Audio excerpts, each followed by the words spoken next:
In Ghana, who is the most powerful king?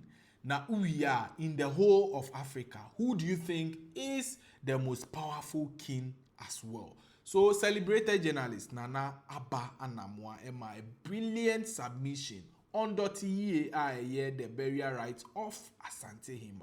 Ochemua, or see the whole of Africa. Asantehene is the most powerful king.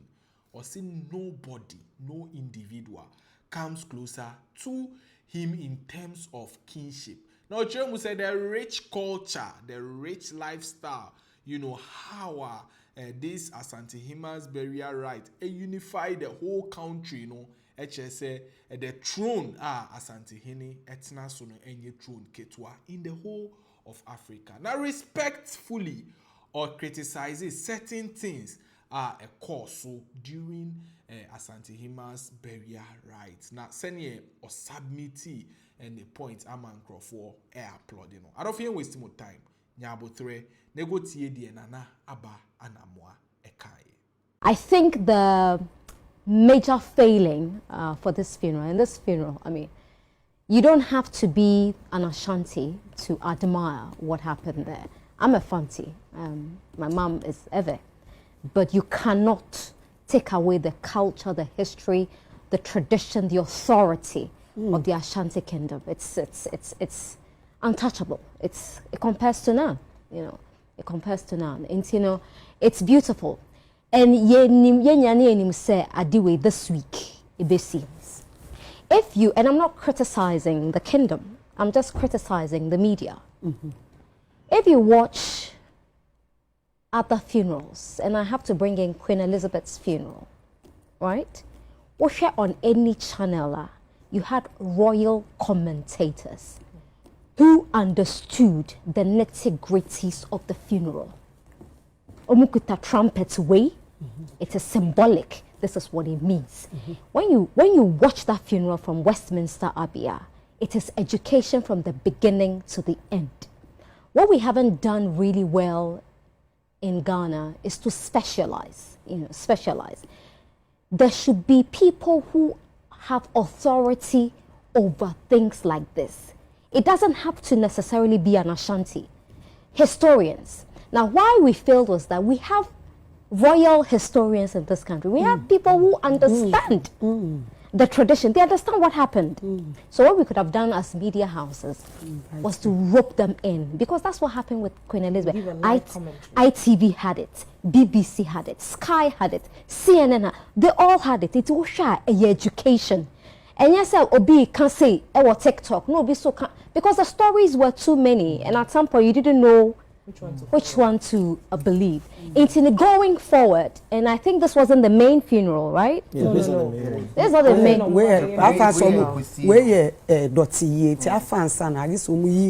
You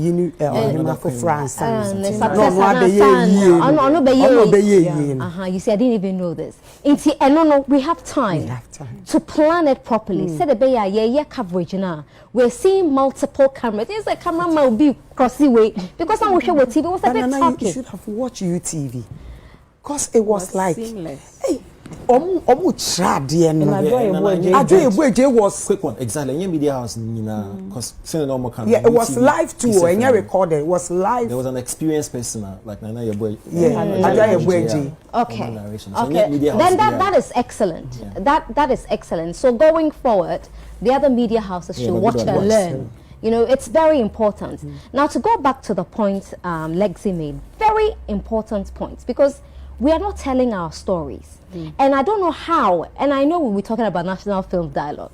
How do we compete with Hollywood, Bollywood, when we are telling the same stories as they are telling? You cannot teach anybody how to be romantic. But the Ashanti story, the Ga story, the Fanti, the Ever story, they are authentic stories. I mean, it is shocking that till date, no one has done anything on Yasantwa. No, if the story is compelling and if it's compelling and exciting, you don't need to go and look for the money. Netflix will put the money in. They will produce it and call it a Netflix original. They will adopt it. Yet it was also be free America. and now baby aba be ye ya Santua movie. And now say Confranoche or the gentleman who brought cocoa, Fernando Poe. Fernando Poe, no they buy. You know, somebody will come and do the story and will sit back and criticize the story. But I loved what happened there, and you have to give so much credit to. And what does it credit to the Ashanti Kingdom?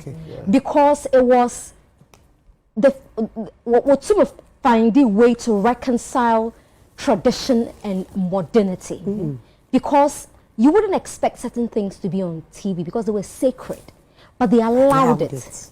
They allowed it because they want to tell their to show their dominance, to show how powerful they are. And to teach you crown on your Asantehene. And you what time? It's nice. And also, what even made it very beautiful, and it speaks to the wisdom of His Royal Majesty the King, is the way every celebration in the kingdom unites Ghana, because people came from all walks of life, from Volta, from North, from everywhere. And so it also speaks to the unity of this country and the immense power the Ashanti King wields. And we cannot, I mean, I've seen people on social media sometimes try to say, Asantehene, I sit down. Sit somewhere. He's the Ashanti King. There is not like that in Africa. He's the most powerful king in Africa, and we have to respect it, and the reverence the Ashantis and this celebration gave to the royal stool, because it's not even the man. It's the stool. You know, it's it's powerful, and we need to give reverence to the man on the stool. And I think that's what panned out perfectly well. Yeah. Thank you. You're welcome. So do you agree with Nana Aba Anamoah? Say the most powerful king in the whole Africa, Asantehene? If yes, why? Now, if no, and so who then do you think is the most powerful king? If not Asantehene. So a lot of people are actually applauding Asantehene due to the rich culture just will display how when he gave command, say MP on Thursday, his people respected how Otumfuo from all parts of Ghana and even the world pulley up to, sympathize with him and also take part in this particular burial rite. Adolfo, it was just beautiful. Keke. Into way any story be a trendy. You better monitor further stories. Any updates? You better bring. Out of Vimbas TV so. Vimbas TV.